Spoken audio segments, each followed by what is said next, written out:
So today we're in the welding studio with my brothers-in-law. What's your guys' experience with welding?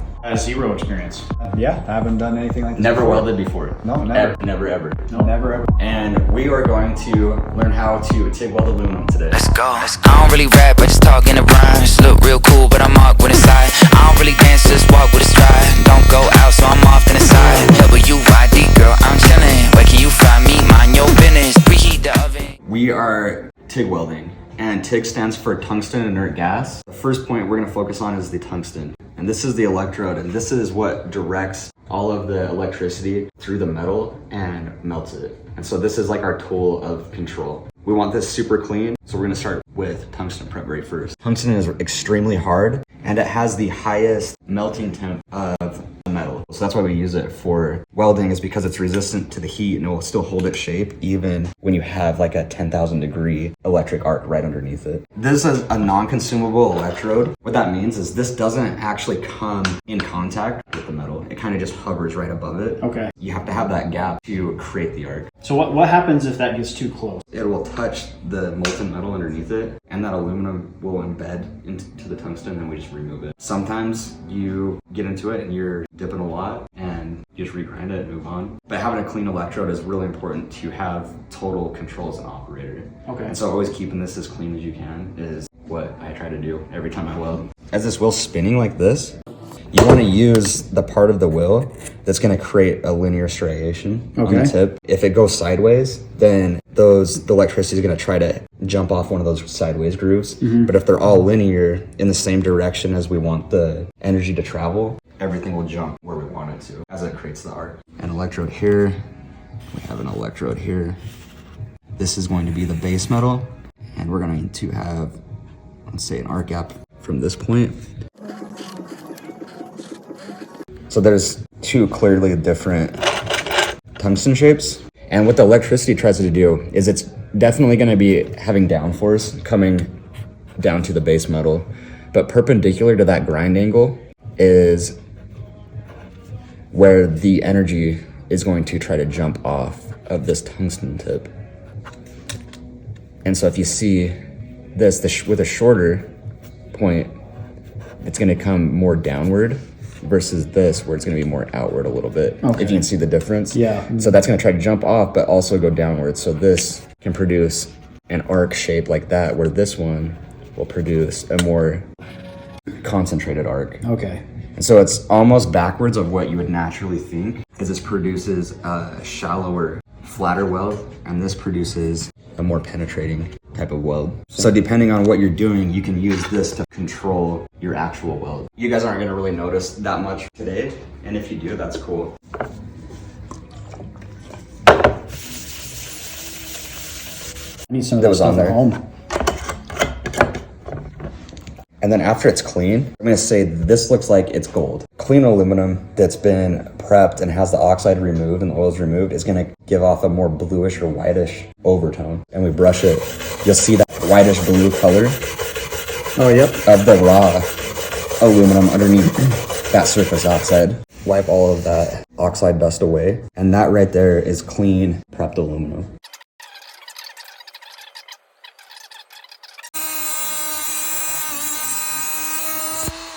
Each of you can have these, and if you want to try it on this, remove this belt, put on a fresh one, and then who wants to try the diamond? I'll just go ahead and try this one first. I'll take the other one. Oh, let's give this a try here.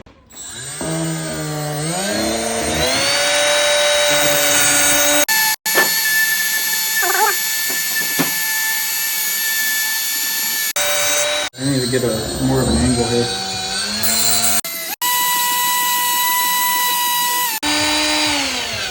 No? Would you prefer one hand or two hand? I kind of hold with two to support. Kind of hold one and then spin with the other one. Right, yeah. Okay. Sam, how does this one feel? Ah, okay, goodness. Feels pretty good.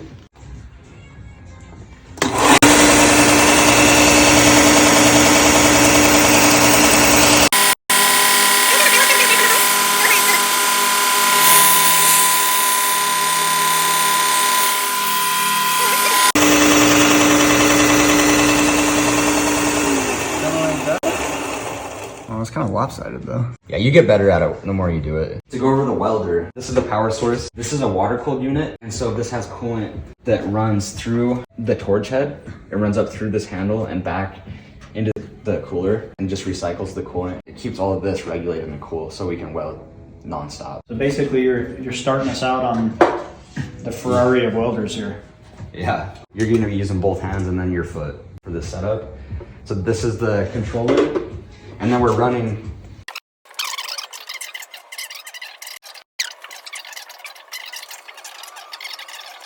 It's highly reactive with the natural atmosphere around us. And all of that, you have like hydrogen, nitrogen, oxygen, a bunch of gases in the atmosphere can attack the molten metal and cause it to basically turn into a sponge. Like it gets full of air, it starts having a reaction. And so we want to keep it super stable. So we run a gas flow that just creates a nice like laminar flow blanket. If you're right around like 15 to 17 CFH with a gas lens, it's almost like a really good base, like universal flow setting. It creates like a stable environment for it. And you want your environment to actually have not a lot of airflow that will blow that shielding gas away. And you want that always present to shield and protect the weld.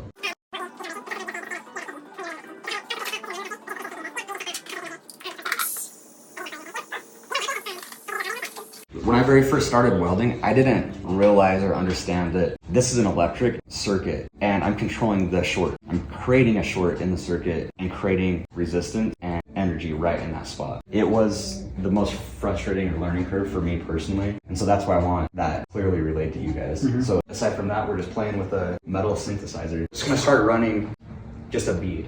Just a weld bead. And so I have 16th inch filler for this 8th inch material. We could go 332, but 16th is pretty universal. We just don't want our filler to be bigger than the base metal. If we have a bigger piece of metal, it's gonna take more energy to melt this into the metal. So this is an aluminum alloy. Okay. We're gonna be welding with 5356. And this is a really high purity filler metal. If you blended it out and you want the weld to be invisible, it's gonna be a lot less noticeable with this metal versus other ones. So not really gonna affect you guys today. Get your hoods on. With the torch, I kind of like to get down by the metal, and I do like to kind of touch where I want it to start and then hover it up above. Between a 16th and 8th height is probably gonna be where you guys wanna be today with this. And so just controlling it right there. You can make kind of a ball with your fist and it gives you a good little standoff that helps make it easy to control. And you just want to get into a position that's comfortable for you. So that's going to be the torch control. And then we add metal from our other hand. I have a feeding technique where I can keep that filler moving and moving and moving like nonstop until my whole rod's gone. That's kind of something that it's developed with time. There's different ways to do it, like kind of like this, or just different motions that you can do to keep it moving. We don't have to worry about that. You can just hold it back and just touch, and it's gonna take off. That filler's gonna be consumed, so it's gonna get shorter and shorter and shorter, so you wanna keep it moving in. I'll run a weld right here and kind of show you, just kind of watch what's going on. First off, I'm gonna show you how to recognize the puddle. I'm gonna start right now, and you're gonna see it looks like it's getting.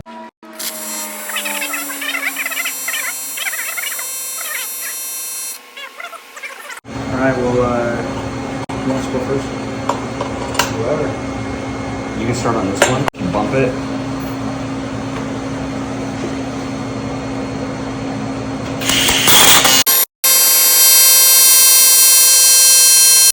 That was terrible. That's pretty good. For real. I don't know why. So I don't know why I hugged the edge. I should have been a little more in the center. So start in the middle a bit more. You obviously clearly see that you get closer to the edge is going to be consumed really easy because it doesn't have mass to conduct that energy elsewhere. See how the center of it's kind of like that? You can see the center where it's kind of falling in. Yeah. If you move forward, make sure the back side of that ripple of the next one overlaps that whole thing. Oh, because I created too much of a gap. There you go.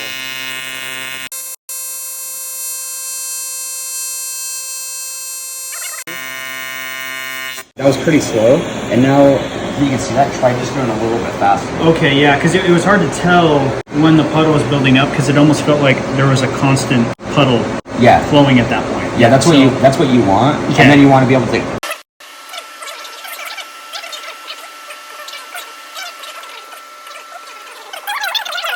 The steady height and just move it along. Yeah. What I like to do sometimes is kind of just like jump like 30% into the pedal. Yeah.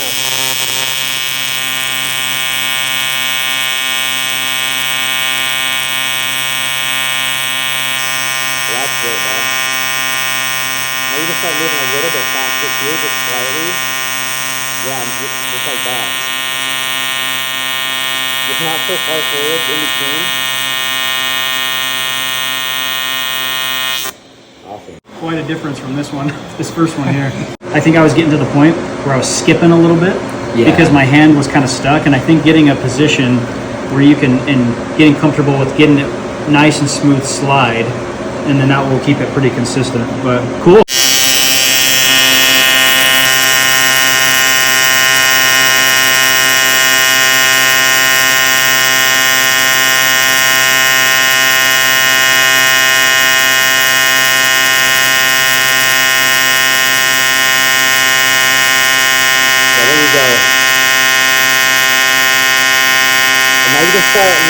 Oh yeah. And that's when you can start to feel backing off a little bit on the foot pedal. Oh, okay.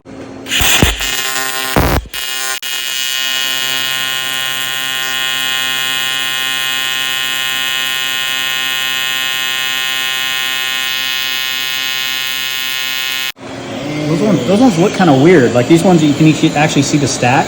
It's because it's hot and you're welding on the edge. And what you did right there was just showing you have acceptable control. Do you have any questions? I mean, at the moment, not really. My question is, why haven't you started already? All right, yeah. More pedal. There you go. And then you'll see the pedal as you give it more. See it standing right there. Ah, there you go.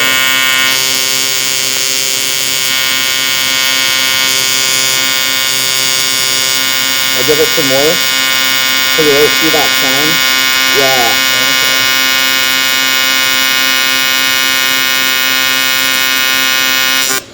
Awesome. It's hard not to be like jerky with it. You know what I mean? Yeah, that's the thing I'm trying to figure out, is how to keep it smooth. Cool. Run like a couple of them, like try to do it different diameters. So if you increase this, that's what I'm saying, it increases the surface heat, not the actual weld. Okay, so if you lift up, voltage increases, amperage decreases. And amperage is what controls the weld. Amperage is what is melting the weld.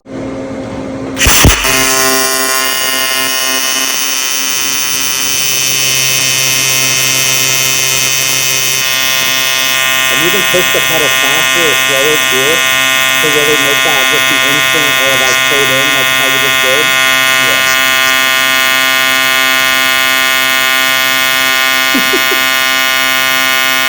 So get a little bit closer with the electrode, yeah.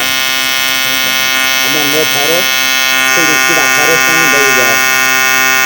Ah, nice.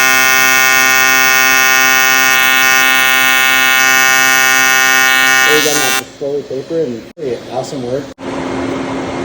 You're going and having your pedal down, and the best thing is when you get to the end is you just slowly lift up on your foot and then just chill right there. Like just chill, be patient, and like take like 3 breaths before you move away. Right when you get to the end, you want that gas to still be shielding the weld after so it doesn't react to anything. Come closer, put your hands like right here. You'll be able to feel, when I'm talking about voltage energy and the heat that you feel through the atmosphere. Yeah. Like just like cover your hands like right here and you can feel it. Yeah. Okay.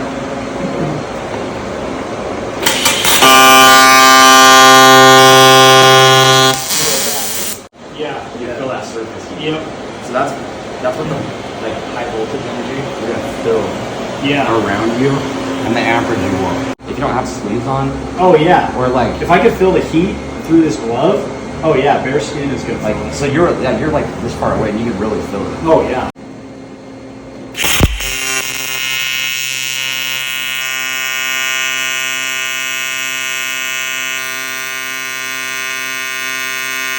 Just make sure the sun is above when you move forward. Every time you move. It was like okay right here, and then all of a sudden a guy right here, and my glove got stuck, and there's like... Now we're having to like yank it across.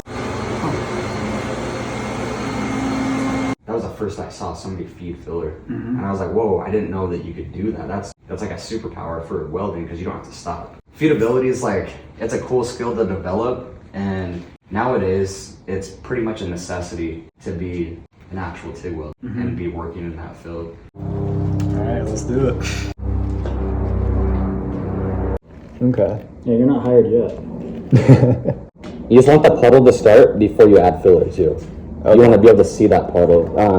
Something that happens is like if you add the filler too early, this will start to like melt into a ball and then put a ball back. You just want to keep this away a little bit until that puddle starts and then get into it. And then you kind of want to hit and then kind of be out a little bit. Okay. Okay.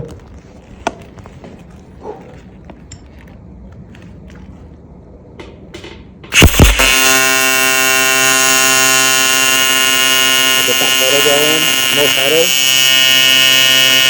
A little more. Now you're getting up top that front.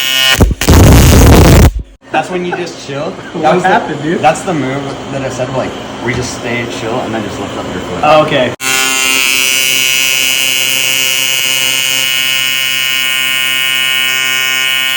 we go.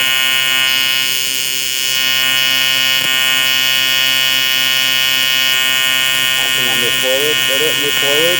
Hit it. Move forward.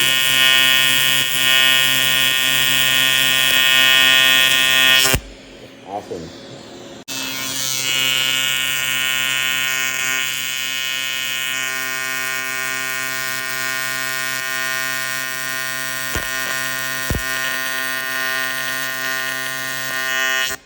So you dip this right now, so now you can see this is what compromised electrode is, or contaminated tungsten. And so Sam, you bumped a little bit of the electrode with the aluminum. Oh, gotcha. And so this is where we'll change it out. And so you can see that aluminum kind of melted all the way up where it met the inside of that torch, the inside of that gas screen. This is extremely impressive to you guys. You guys don't know it, but typically it's really fast to get to this point. And you guys have been doing really, really, really well. Oh, cool. A little more height with the fork. Yeah, there we go. A little more height. There we go.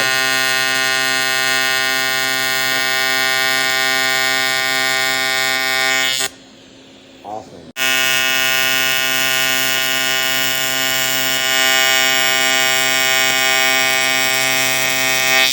Heck yeah, man. I am a competitive individual. A little more filler in there for dab. Push a little, kind of push a little bit more in there. So you can kind of get a crown up on the weld. Yeah.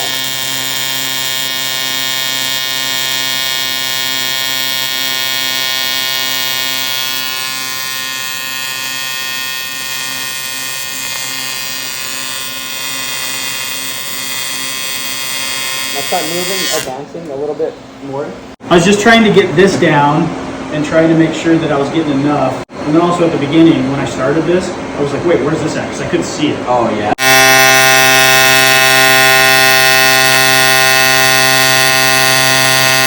Bounce a little bit more between every time you dab. Do what? Just travel a little bit further between dabs. Like to bounce the puddle a little bit more. Okay, yeah.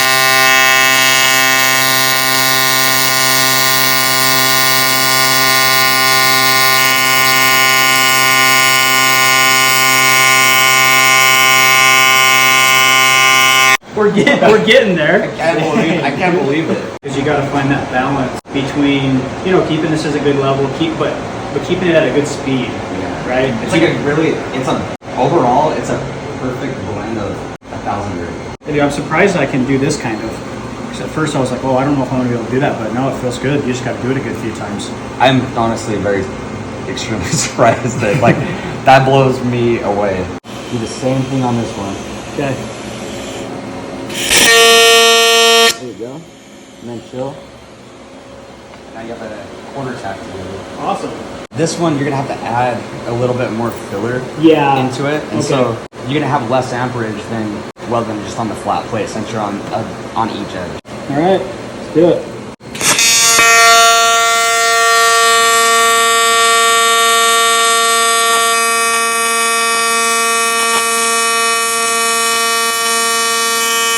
Yeah, man, that's really good. Just advance a little bit more. Oh, Just yeah. Like when you dab, advance a little bit more. Other than that, you're doing great. Okay, well, cool. A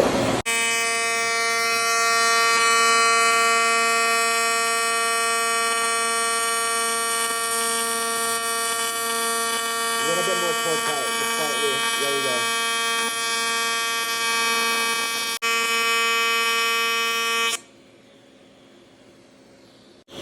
Oh, kind of. There's spots of this you should have complete full penetration on the backside. Yeah. Judging from the top. Yeah, so right at the start, you started out with like perfect penetration to that backside where that's incredibly strong weld. Cool. And then right here, you just kind of crowned up a little bit. Yeah. Which, not a big deal. Other than that, like that's really cool. Your first actual weld joint. Pedal all the way down so you see them stick together. More. Just give it all the pedal down. Hold up. So you can't ease into it. You just have to go all the way to the floor with the pedal. And then when you see them stick together, then you can lift up. Okay. There you go, right off. And then let it chill. So there's that, and then we can do it on this side. So we can hold those right there. It's kind of like searing ahi instead of like cooking it. A lot of heat energy, really quick, and then it sticks together, and then you can back off. I'll give it more pedal. So you see all that, everything joining together. There you go.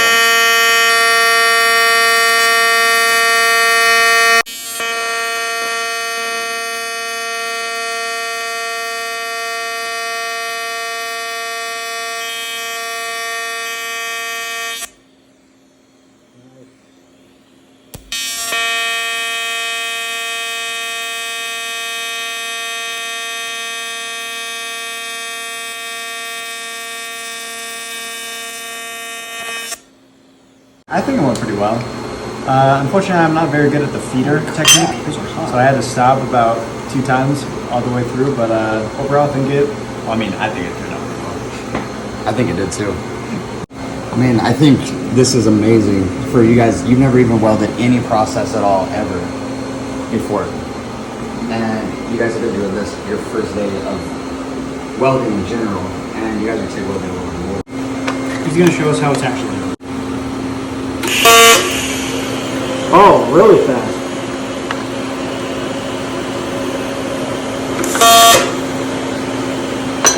Well, do those. That's something I will like to do on these. Is right here about just like a little bit inset from that tack right there. When I go to light up on it, it could consume and pop that tack wide open. Yeah. And so I usually take a step forward, like about 2 or 3 dabs into the weld where it got like projected. And I'll tack right there, so when I weld on the edge, it doesn't open up and then I lose my fit. So I usually put one just like right here. Just like that. Cool. And if I need to, I'll put one here, but this shouldn't be really too intense to pull. Yeah. Give you some loving, can't be long, girl, don't burn the biscuits. This ain't a game, it's a passion. I keep it frozen, I'm lasting, cold as Alaskan. I got no else in my name, ain't no Samuel Jackson. I'm in a whole different bracket. So who the ones going crazy? We the ones, who the ones never breaking? We the ones, who the ones never stop till it's done. Gonna rock till the sunrise blazing. We the ones. You've been on my mind a couple days now, that's a problem. Looking good in every type of way now, top to bottom. Wait a sec, I ain't even break a sweat. That is nice. So this is a good example of why I like to weld towards myself. Is when I'm welding down, I'm watching both this side of the weld and I'm watching this side of the weld fall like flush and even with the base metal. And then I'm just making sure that height, there's no like really high spots or low spots. After you develop more of the feel, learn that sweet spot of control, like that's where you'll get to that spot, which just happens with practice. So this concludes our first day of TIG welding class with you guys. I think that it's been a pretty good success today. What do you guys think? Yeah, it was a lot of fun. Way funner than I anticipated. Yeah, and I feel like we did it way better than we should have. So.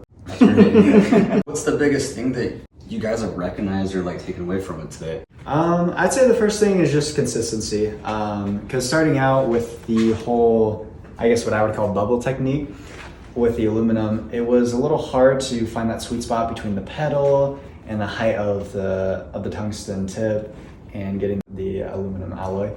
And so yeah, I just feel like consistency and just really finding that sweet spot was my biggest takeaway. Cool. Honestly, that was a blast. I learned so much, and I'm feeling, somewhat confident in my abilities that maybe we might be able to, have some projects in the future. This will be a really fun skill to have.